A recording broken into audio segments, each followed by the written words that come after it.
ever wonder why our chronic health problems are increasing despite the fact that we are spending trillions of dollars on healthcare every year? Why is our population getting sicker and sicker even though we are consuming more and more doctor's visits, prescription medications, over-the-counter drugs, surgeries, and other medical procedures? You would think that the more medical care we got, the better our health outcomes would be, right?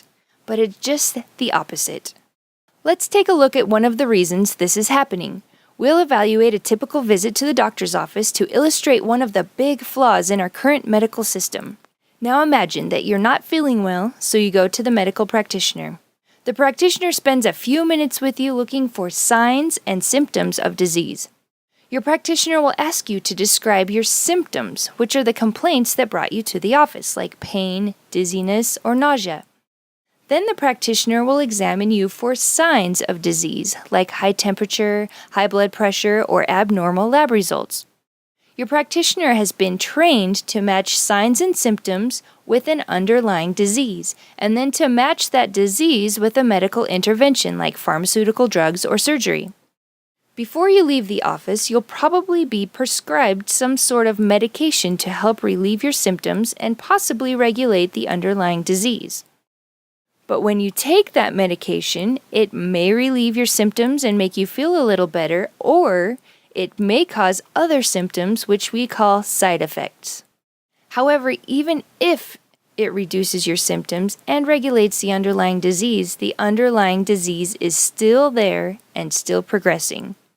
It's kind of like stepping on a piece of glass, and instead of removing the glass, you take an aspirin to make the pain in your foot go away.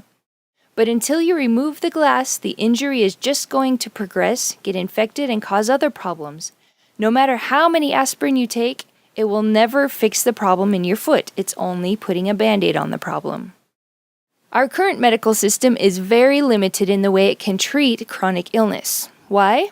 Because medical providers are trying to treat signs and symptoms instead of addressing underlying problems. Once your practitioner diagnoses you with a disease and treats you with the standard drugs or surgeries, they are generally not equipped to look any deeper into the problem, and they're not equipped to help you fix the underlying cause of your disease or illness. Now, there are some practitioners who will dig deeper and try to identify what is causing the disease. But as they look deeper, they discover that a sequence of events happened way before the disease ever showed up.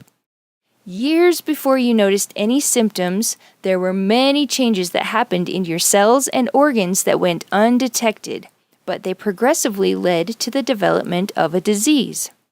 During this progression, your cells and organs were becoming weaker and they were breaking down, but because you felt normal, you had no reason to worry about your health. But what caused your cells and organs to degenerate?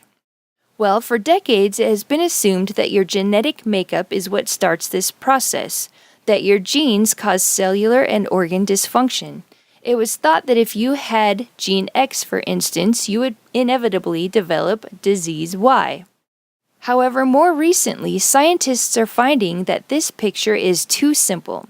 Scientists are discovering that your gene expression is influenced by your environment.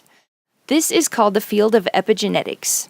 And epigenetics shows us that regardless of your genetic programming, your genes can be turned on and off and express states of disease or health depending on the environment you're exposed to on a daily basis.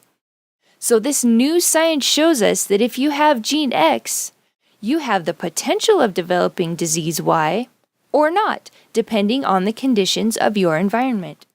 Your environment includes everything you eat, everything you drink, what products you consume, what toxins and nutrients you're exposed to, the stimuli all around you, your hormone levels, and the type of exercise you do, and lots of other things. This is where a really good practitioner will focus their attention. They will help you find out what your daily stressors are, what your diet, exercise, and sleep look like, and what kind of toxins you're being exposed to. And then they will help you design an environment that will help your genes stop expressing a disease state and start expressing health and longevity. However, even the best practitioner can't change your environment for you. You have to change it yourself, and this can be a very difficult task. There is one more level that needs to be considered, the thing that has the greatest influence over the environment that you choose to surround yourself with, and that is your belief system. Your environment is a direct reflection of what you believe about your reality. Do you think you're deserving and worthwhile? Do you believe that you are capable of change with the power to influence the world around you? Do you value your health? Do you want to create the best environment for yourself?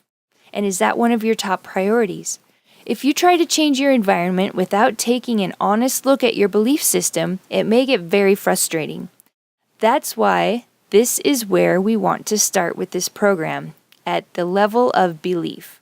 It's an inside-out approach instead of an outside-in approach.